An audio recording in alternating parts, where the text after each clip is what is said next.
ជាពិសេសសម្រាប់កូនទាំងអស់គ្នាគួរពិចារណា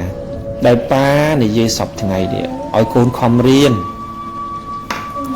ឲ្យកូនរៀន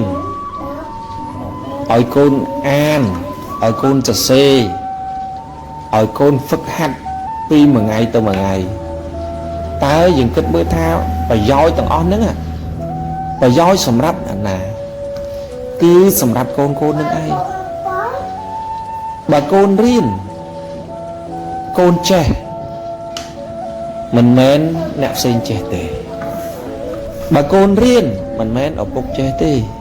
បើកូនរៀនមិនមែនអ្នកផ្សេងចេះទេអញ្ចឹងបើកូនចេះកូនមានចំណេះអាចំណេះទាំងអស់ហ្នឹងកូនយកទៅណាកូនយកទៅបម្រើជីវិតរបស់កូននោះថ្ងៃអនាគតពេលកូនមានចំណេះកូនរស់នៅស្រួលតែមានចំណេះនៅក្នុងខ្លួនចុះបើសិនជាអត់ចំណេះនោះកូនមើលនោះដែលអ្នកមិនចេះអក្សរនោះគេដែលយកទៅធ្វើឲ្យទៅធ្វើការទេហើយបើឲ្យធ្វើការនោះដែលការងារល្អអត់ដែលការងារនៅ office ទេការងារនៅមន្ទីរទេអត់ទេ